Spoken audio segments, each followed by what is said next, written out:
just gon' give it a God. Yeah, like I'm relearning what I forgot. Still small voice, you hear it or not. Yeah, no time. Going on YouTube, I'm back with another gem. Today's video is about how to stop drinking. Yeah, man, how to stop drinking, man. It's come to a point in the world where the culture of social drinking, social intoxication is the new norm.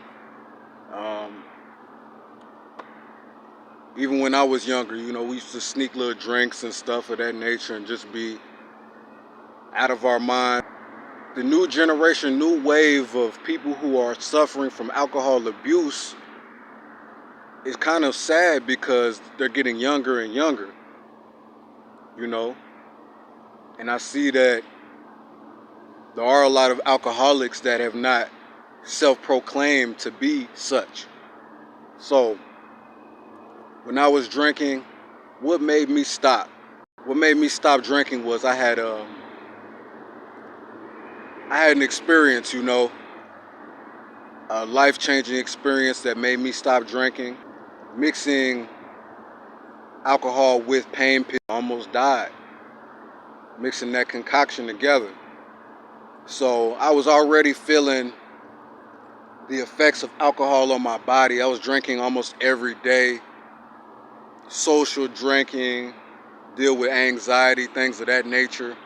And I was getting to the point where I was already feeling like, nah, like this ain't making me feel good. It's making me feel dehydrated.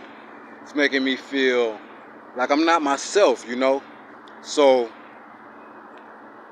after that, I was already slowly weaning myself from it, off of it. And then after that occurrence, I was just like, man, I can't do it. My body was rejecting it. So what I would tell anybody, if you want to stop drinking, which is very detrimental to your body, to your mind, to your soul, first step you have to do is feel the effects that your body is telling you. Don't just get a hangover and be like, oh, it's a hangover. Don't just feel weird in your body and be like, oh, this is normal. It's not normal.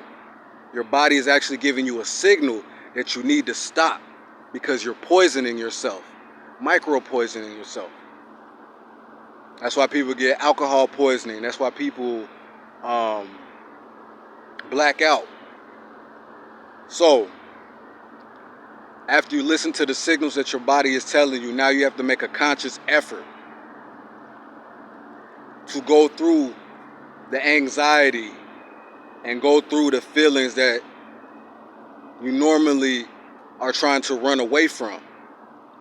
And these are normal things. Like, you're not the only person that goes through these things. So you have to think, are these things to make me better?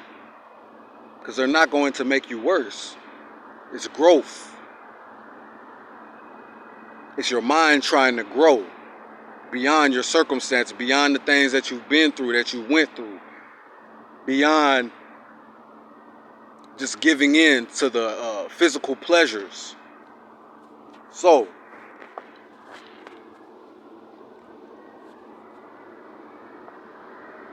if you want to stop drinking, listen to what your body's telling you. Now it's time to replace it. You have to start disciplining your mind. When your mind is like, oh, I need a drink, I need this, I need a sip, you say no.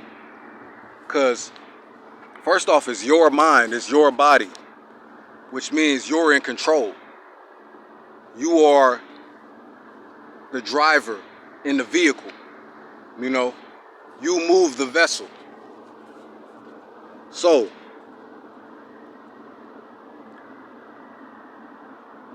now it's time to replace that. You replace it with an activity, something that, a passion. You got to put your mind to something else. Working out is the best option. Working out, it releases natural endorphins and dopamine in your body to your brain. It signals euphoria, the same things that you're trying to get artificial-wise with alcohol.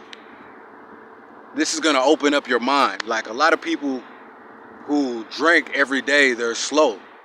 They don't got that about them when they're not drinking. That's why a lot of people, when they drink, they get to talking out the side of their necks.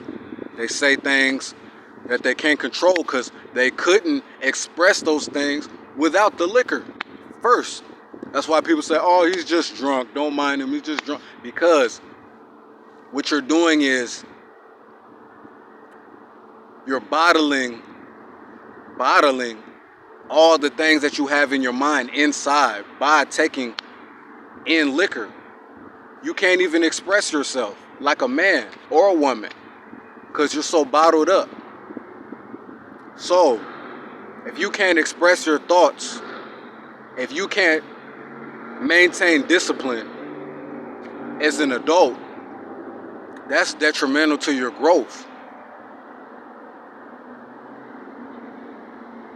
So, when you start working out, when you start working, work harder, work longer hours, then you don't got time to drink. Work longer hours, then you don't got time to even think about liquor. God delivered me more, because there's plenty of times I could have went back. There's plenty of times I was like, man, but then I'm like, it's really not gonna do nothing for me. Like, in an hour or two, I'm gonna be right back in the same emotional, mental state.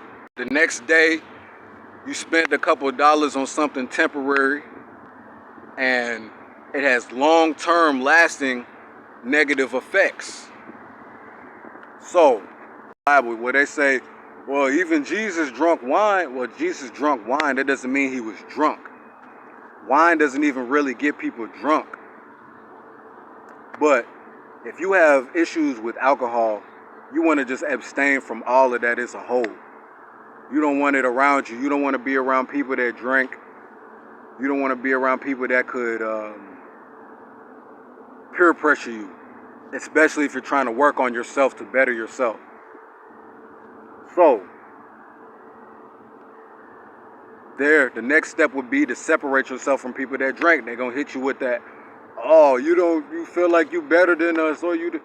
That's when you don't take anything personally that they say, because they're not speaking off of reality. They're speaking off of reflection on how you made them feel. When in reality, you're just trying to make sure that you live longer. You're trying to make sure that you can achieve your goals faster. You're trying to make sure that you're keeping your vessel, your body healthy for a longer period of time. So, what do you do when the feeling comes back? Oh, you get into a stressful situation. You want to respond while going to the LQ. You wanted to do this. Or you want to, first off, it's not going to make it better. Know that. It's not going to make it better. It's not going to make you feel better. What are you chasing? Nothing. There's so much beauty to life. There's so much more to life. There's so much more things to see. Now, there's beautiful things in store. When you start saving that money up that you've been spending on drinking, watch how much you accumulate. I haven't spent no money on no liquor. I promise you, I spent probably $1,000 every year, wasted, down the drain. Stack that up. I even challenge you, every time you want to drink, throw $5 in the jar and save that. Save that jar. Then go and do your workout. Then go paint. Then go talk to that person that you had feelings for. Take them out on a date. You know, pray. Give it all to God. All the feelings, all the weakness that you feel, give it all to God. 100%. And watch what he does in your life. He'll make a change for you, bro. I promise he'll pull that. I don't want it. I don't want it. Well, man, that concludes this video, man. I hope it helped y'all. You can do it. You're next up. You're a winner. It's time for you to win. Stay blessed.